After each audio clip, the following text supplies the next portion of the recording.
What up, brothers? It's Clipper King returning for a new review for my channel on the figure you see in front of you. It is the DID, or Dragon in Dream, Chicago Gangster #2 Robert figure.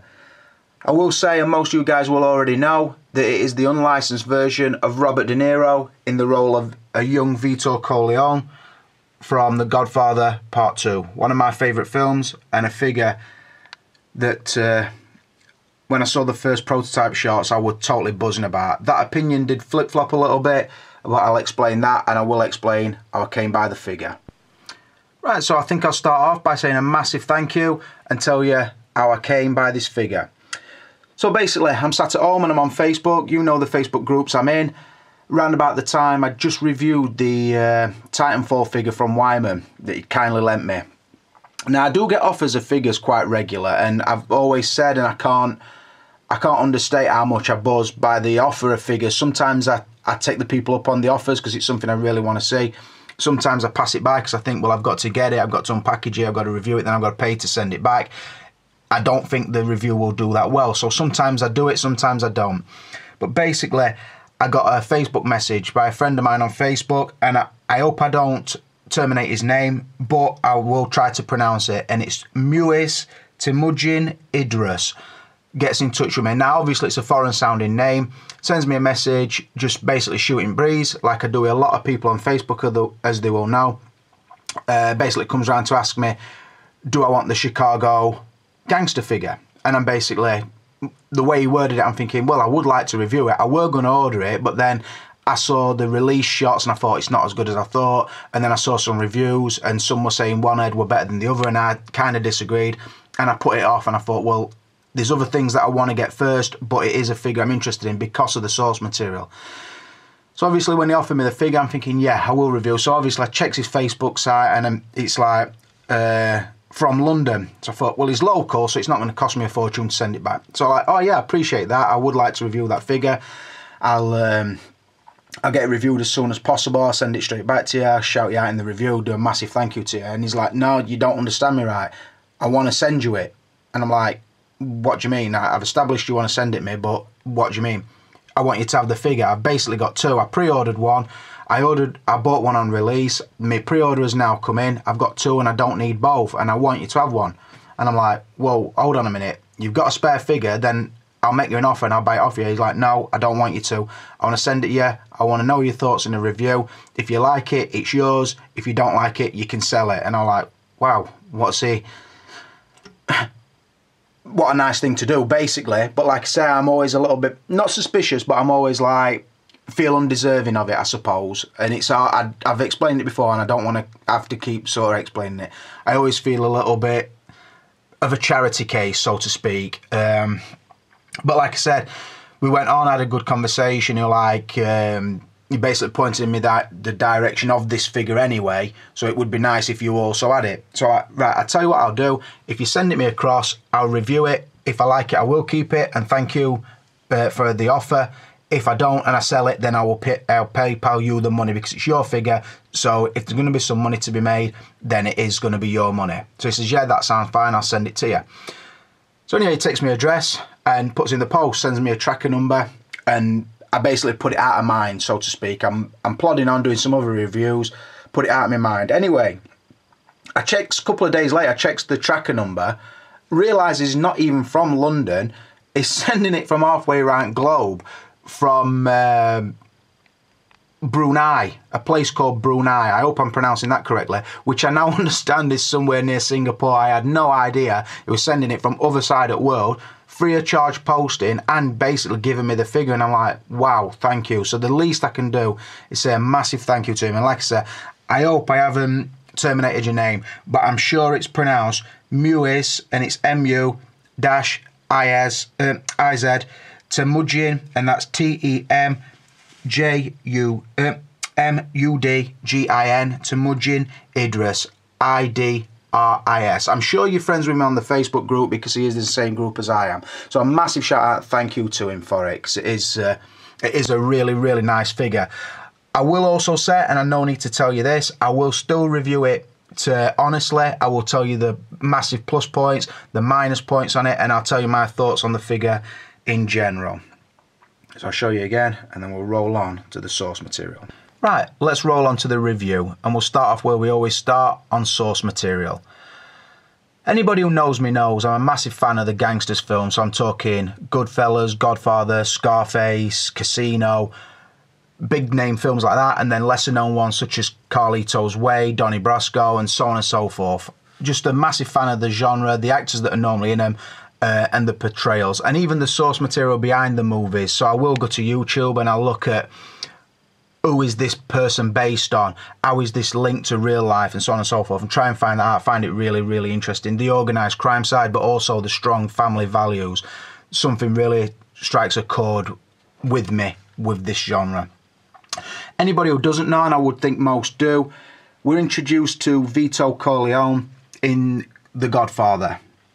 It is based on a novel, and the film is recognised as one of the top films of all time, and I would agree. I will also say at this point, I do prefer Godfather Part 2 to Part 1, although it is very, very close. But going back to explain, we're introduced to Vito as he's already the Don of the family and a massive crime boss, one of the main families in New York. He is already established and he's played by Marlon Brando in The Godfather Part 1. Now, this is Otto's representation of Marlon Brando's version, so I think this is a good accompanying piece.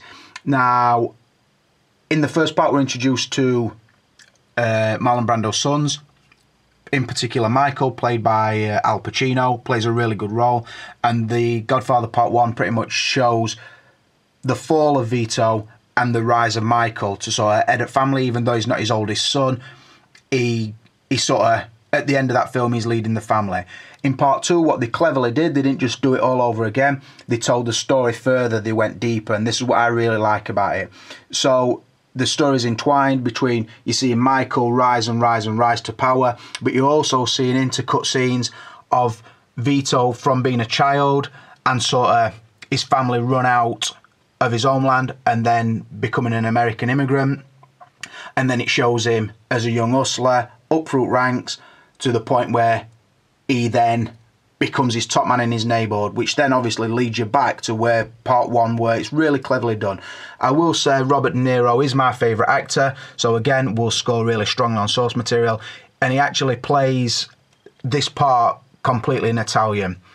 Every word spoken, and it is subtitled, so that might not be for everybody, but if you haven't seen the film, I would say watch it because it is a must-see film. It is amazing. Both parts, 1 and 2, you could probably forget Part 3.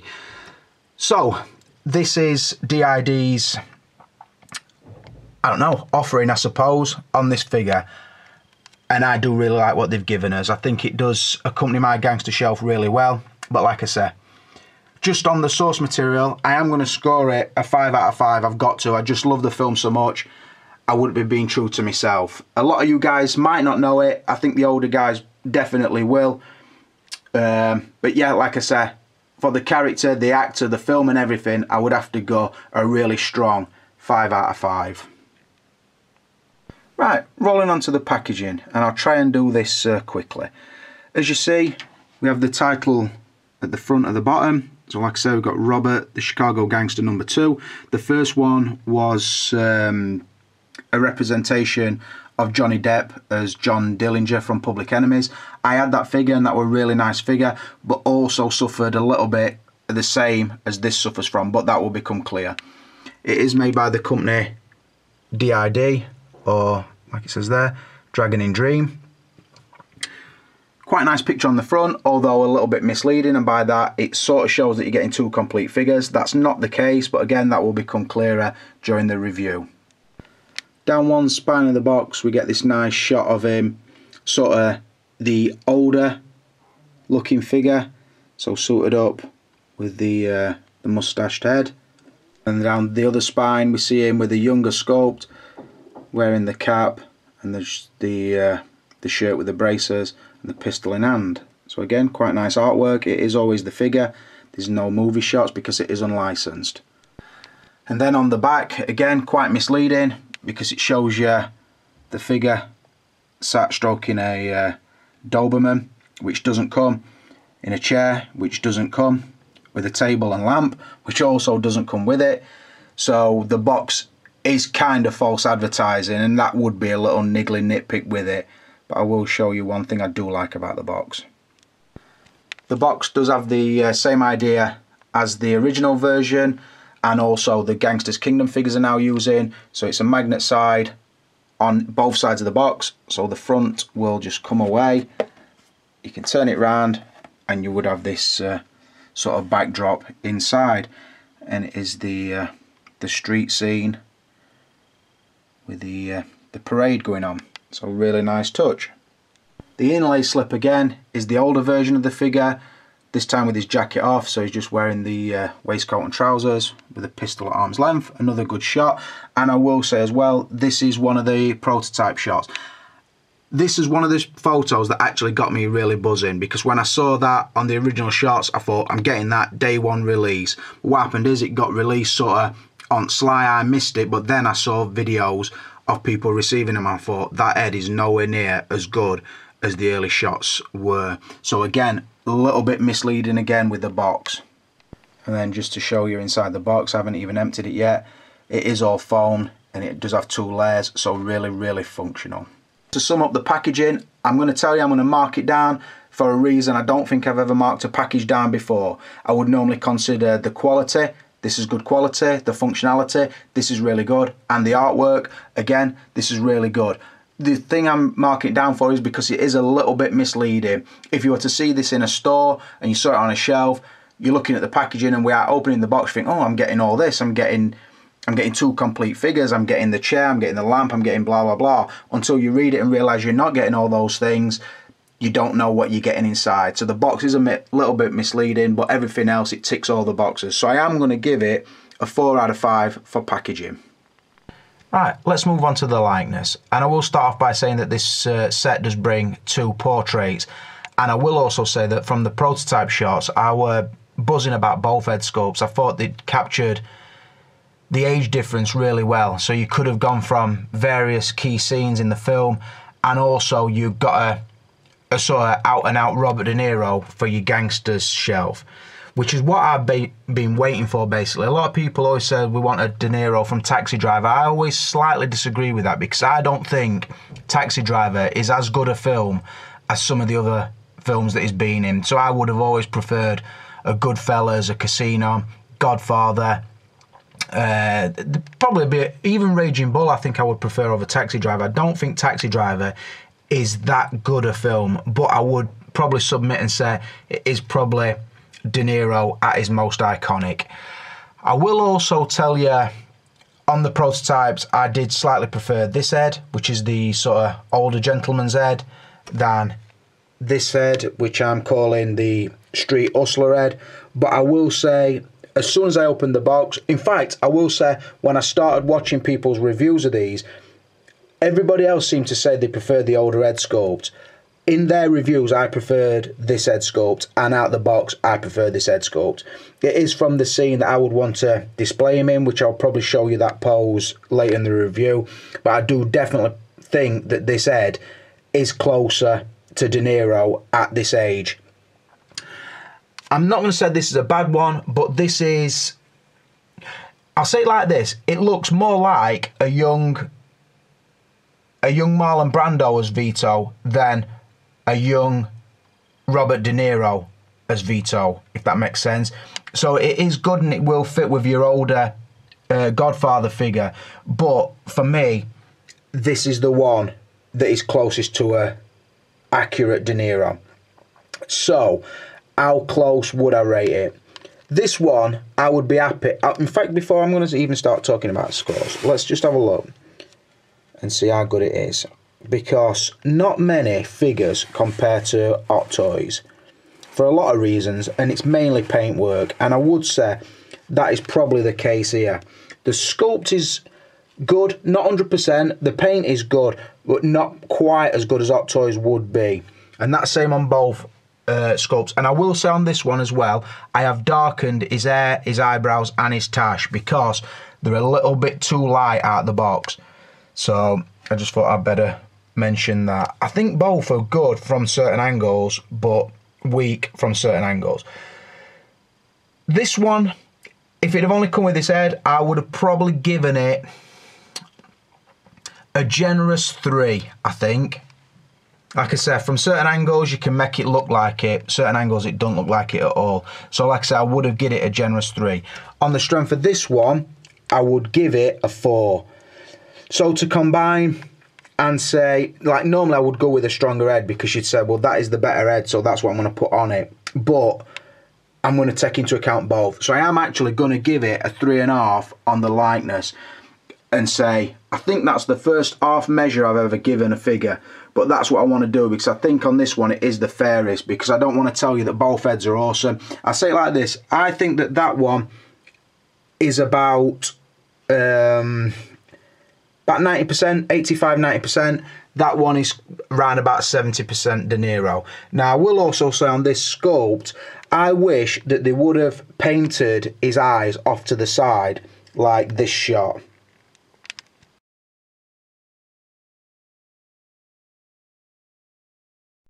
But they went to the eyes to the side on this sculpt, which I wish was straight ahead, or even with his head bowed and his eyes looking slightly up. Like I say, it's not a minor niggle, but I thought it would be worth mentioning it. Just to show you the pose before I move off this category. Just got him with his smoke in his hand, just leaning on his cane. Looking quite nice, still fully dressed. You will notice I swapped out the brown tie for the white tie that does come with the set, just to try and show you some variation. So like I said, on the combined head sculpt, I'm going to give it a 3 out of 5. Rolling on to outfit, and I'll try and cover this pretty quick, but first I'll show you the pose. I've got him with a flick knife in his hand, got his overcoat off, so you're just seeing him in the brown trousers with a brown waistcoat. His dress shoes, which I will say do have real laces and are really nicely sculpted. I think they might be a little bit too modern for the figure, but I'll take their word for it and say that these are the shoes he would wear. I'm not sure they were, but they are nice what they've given us. The white shirt, which is nicely tailored, and I will say the collars lay down really nicely. It does have a brown satin tie and a white satin tie, both proper ties, so they are tied into a proper tie knot. It's not an elasticated thing, or the knot is not glued in place. So yeah, you could use these ties if you wanted them for some kind of kit bash. So moving down, he has the gold pocket watch, which I will say is a bit of a nightmare to try and put into the waistcoat. The waistcoat does button up properly like a real waistcoat, which is good, it's authentic, but it's a nightmare to open and close. You're going to need some tweezers in about 2 hours time to do it. So I still don't know at this point if I'm going to change this figure out, because I really want it dressed as it is. I might just show you the other outfit but not display him in it, but I'm not sure yet. So yeah, to try and feed the pocket watch around the back of one of the buttons is a bit of a bitch on this figure. So like I said, put some time to one side. The glasses are like a really fine metal frame and a black lens. I don't like them at all. They don't look good on either sculpt. I appreciate that they've added it because I might want to use it for another figure, but definitely not on this. And I don't think it's screen accurate to any scene I can remember either. The gloves came with the articulated hands inside. Again, don't like the gloves. When the hands are inside, they look like a pair of women's ties stretched too thinly across hands, basically. And the hands inside are shit as well, but I'll cover that on the extras. So again, thanks for adding them, but just not for me on those. Moving down here, we have a pair of black elasticated braces. Again, if you look at the ends, they do fit on the buttons on the inside of the trousers. I'm getting a feeling it would be a nightmare to put on, and like I said, because I don't particularly want that look, I'm not sure if I'm going to change it out in this review. It does come with a second shirt, which is possibly the most screen accurate part of the outfit. Really well tailored, the tiny little buttons, cut and stitch, really nice. That's more his streetwear, I suppose, more casual look. I do like it, and there is scenes in the film that I would want that shirt on, but like I said, I don't know if it's worth taking the waistcoat off for. Moving across, the brown suit jacket, again, really good scale, good cut and stitch, fits in really well, really nice material.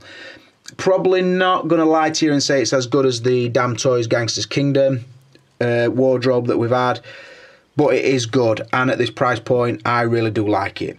The art, right, I've got to say, the original pose I had it in, I like that head sculpt with this art on, but this art, not only is it well oversized, this one is actually better than it came out of the box, because what I've done is I've sort of put it into position. You'll know I wear an art like this myself.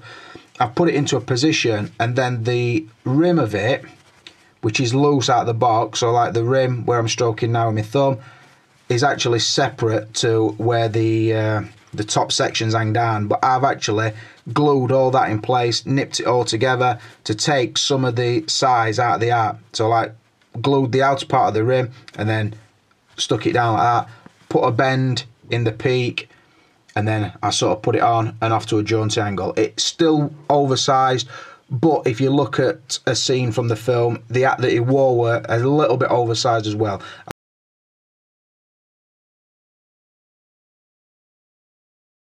I will say the material is correct. I just wish it were Nat's bollock smaller. That's my only nitpick on that. Some people slate it and slag it off, and it's like, I've seen some people put that hat on it which just don't look right.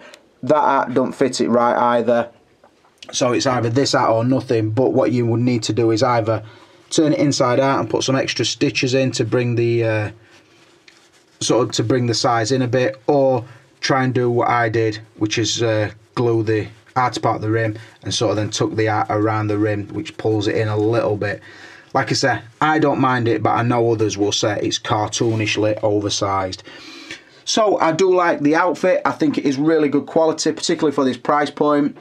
Like I say, I do like the fact that the waistcoats are real buttoned, but it makes it a nightmare to take off and put back on, and I know that because I did it with the original Chicago Gangster. And like I say, you've got to put some time to one side to do it. I'm going to give it a 4, simply because the stuff you get is good and the options are nice, but again, it's a kind of a trick, because you think, oh, I can make 2 figures. You can't, because you're still going to need another pair of trousers, another pair of shoes, and another body. So I don't know. And like I say, I wish the hat fit in flush like I want it to. The gloves are cack, the glasses are pretty much cack, but the rest is really nice, and what he's wearing is beautifully tailored as well. So like I said, on the outfit, I'm giving it a 4 out of 5. Just show as well, this is just from that scene where he goes back to Sicily, back to the village, Corleone, where he takes his name, and he gets a bit of revenge, he does, on Don Ciccio. Just fucking cuts him up, guts him like a fish, he does. Oh, it's terrible. Right, moving on to Articulation, and this will be a pretty easy one, and there's not really a great deal of detail needs going into. It is basically a cheaper version of a true type, so all the joints are where you would expect them to be. You do get movement through the ankle, the knee is double bend, the elbows are double bend, the hand swap on and now off really nicely. There is an ab crunch joint, it rotates at the waist, nice movement backwards and forwards in the shoulder, and sort of a rotation in the arms as well. Neck joints at a lower ball joint. So nitpicks with it.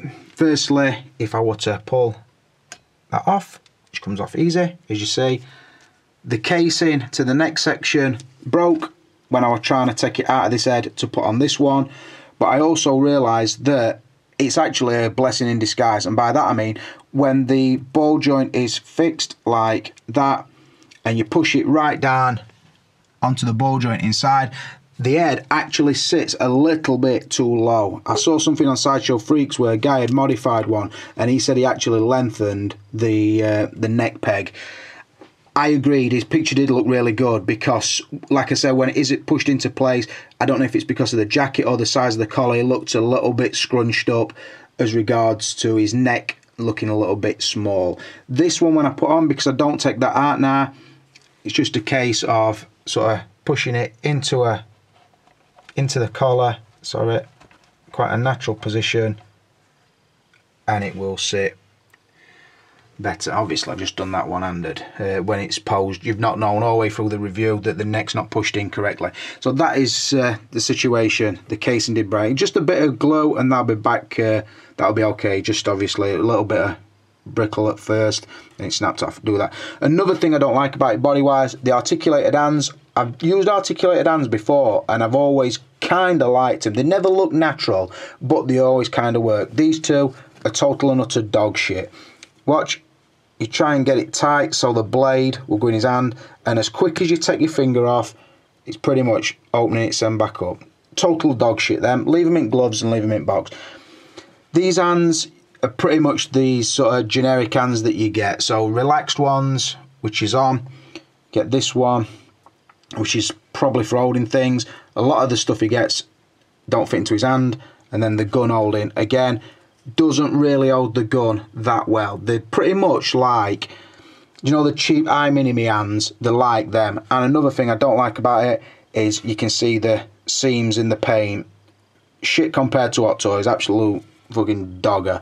When I get this all posed up, I will find out a spare set of proper hands. The other thing with this as well is the hand paint don't match the peg nor the arm. So again, I said it on the iMini figures, this also suffers from the same thing.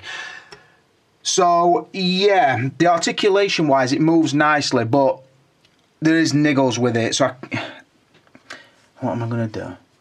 I think I'll take these scores off when I get to extras, because I suppose I should do really. The body itself moves really nicely and does like look quite natural and is really well balanced. It doesn't have a stand, yet it still stands quite well without it. So on the articulation, I am still going to give it a 5 out of 5. But like I said, the hands could definitely do improving. Right, rolling on to extras and the value. What does he bring? How much bang for your buck do you get, so to speak? I've gone for the iconic pose. He's sort of got his collar turned up. He's in there and he's just trying to become top boy. This is where he shoots is it Don Fustino? I can't remember. A while since I watched it. Yeah, shoots him in stomach, then in face, and then he, while he's on the floor, he crouches down by him, puts a gun in his mouth and shoots him again. So, it's the pose I've gone for. What's it include? Like I said, the outfit, it includes this, what is supposed to be the towel he wraps around to use as sort of a silencer. I will say, again, total nightmare to put on. And as you can see, I've used an air slide to keep it rolled up. It just doesn't seem to want to stay rolled up. I wish they'd have given this, this accessory so it were already stitched in place. It already looked like it were wrapped, but you had to pop the hand off, slide it down his sleeve, and then push his hand inside it, so to speak. I wish that's what he did, because with a gun in its hand, it's impossible. I guarantee it. Without the gun in, it's a little bit easier, but it's still, I don't know, it's still hard to do. But they did include it, so credit to them for that. Moving down, the key extra is the second portrait, or the first portrait, depending on which you prefer. Moving down. The pocket watch, what I showed, which does have the detail on it, as you can see, just like the focus work. The flick knife, which does open and close. The glasses, what I really don't like. The cigarette, the small ring, which will go onto his hand, although it's quite loose for every finger. The pistol and the bullets. I will show the pistol is die-cast metal, will open, and the chamber will come out. So really nice touch with that, really good. Moving down and forward, the second shirt with the black braces and the tie, which are all nice. Moving across, the die-cast metal walking stick or cane, whatever you want to call it, and I will say that it's got a sculpted dog head on it. Really nice touch, quite classy. The hands, like I said, not up to much. The articulated hands, dogger, and the gloves, a little bit redundant for me. So, you do get plenty of stuff, but not all of it's great. That's the best way I can say it. The hat, like I said earlier, I just wish it were a tiny bit smaller. I don't hate it, I've got to be honest. I think it made a difference when I glued the rim, sort of took it in a bit, but it still does look oversized. The gun is really good. Some things are really good, some things are average, and some things are poor. That's the best way I can say it. But it does bring a lot of stuff, so... The only thing that I can think of that it's missing is another set of shoes, another set of trousers, and a base. So, I don't know. That's not a lot missing, so to speak. So I'm going to give it a 4 out of 5 for extras. Rolling straight on to value. Like I said, I didn't pay anything for this. A massive shout out to Muez for sending it me. He's done me a really good deed on a figure that I really, really wanted, but I'd not highly prioritised because I knew that they would always be around, and always be around the £100 mark, because I see the Chicago Gangster and it's not shot up to say it's a really nice figure. So like I said, mine costs nothing. In general, you'd be able to pick them up for around about the £100 shipped mark, which is really, really good value. Like I said with the damn toys, I love the damn toys Gangster's Kingdom. I think this, because the source material is so strong to me, I think it is really, really good a really good bargain. In the days when Hot Toys are going for £200 and £220 for a standard figure, I think if you can get one for £100, particularly if it's from a film you really like, I would say do it. So, on value, I'm going to give it a 5 out of 5. Total score is 30.5 or 30 and 1/2, whatever you want to say, out of a possible 35, which is a really good score. I knew it would be because, like I said, the source material is so strong and it ticks a lot of boxes, although there is certain things I would improve, like I said. But I hope you've enjoyed that review. Massive shout out to Muez, because I hope I'm pronouncing his name right firstly, and thanks for your good deed, brother. Really appreciate it. I don't think I will be selling it because I really like it, and I know it will fit in a tree down there with the other gangsters that I've got. I've just got to make a little bit of room, have a shuffle around, and I will be getting him displayed in there. So massive thank you to you. I really appreciate it more than I can say in words. So, yep, another review done. Next up will be the 66 Batman and Robin, so look out for that. And then next week will probably be a brand new review on a figure just released. But for now, this is the Clipper King, and I'm out of here.